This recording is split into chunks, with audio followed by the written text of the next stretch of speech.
She charted the land of inscribed caves. He waited for her in one of them.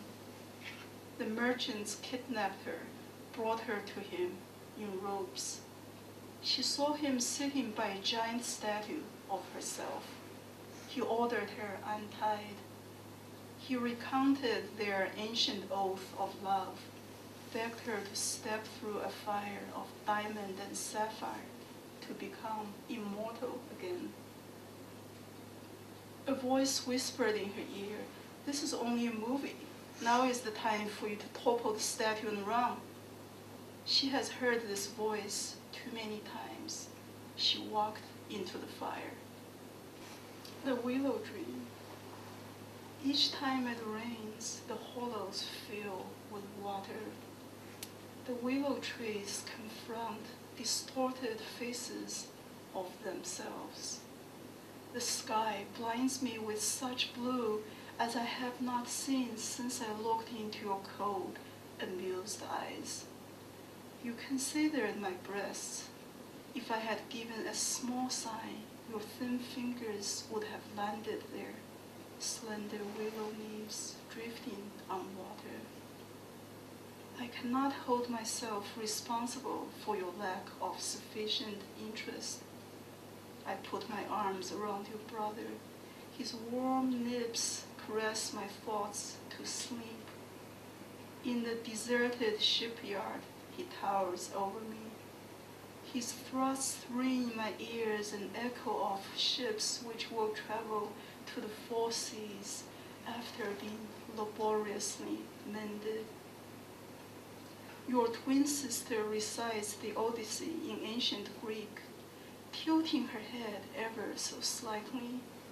The sun paints her exquisite silhouette in the water, brimming with drunken blue of the sky. I drown myself beneath her shadow. She looks down and is startled by willow leaves turning scarlet. Once in a train, a leopard of pure black skin looked at me intently, a delicate wildness in his clear eyes, a rush of violets. Then he looked away. In a corridor with blowing white curtains, I leaned on the windowsill. Leafless trees and abandoned villages sped through me. Something gently brushed against my elbow. I knew it was him without looking. Tears made rivers on my face. The wind was tangled by my breath. When I turned around, he was gone.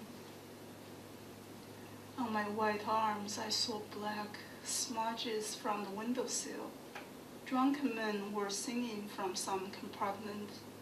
The sleek, pale woman in my compartment lit a cigarette and examined me from corners of her gray eyes, asked me about my life. She had played cards with him. I lied to her and went back to the corridor. The train seemed to have slowed down. Scattered lights deepened the darkness. It cut into my skin with minute teeth. Within me, a cold flood rose. With a lover's silken touch, I could not remember my destination.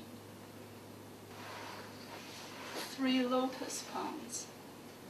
A boy had 3 lotus ponds.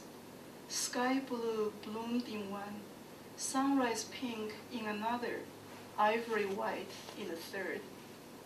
He had 3 penises, one for the cold season, another for the hot season, another for the rainy month.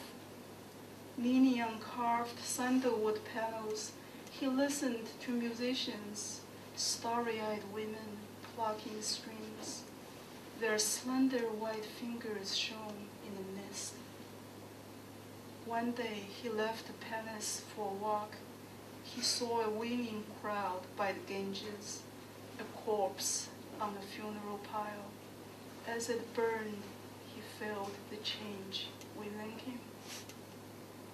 Years later, A bowl of water became the ocean. He became the Buddha.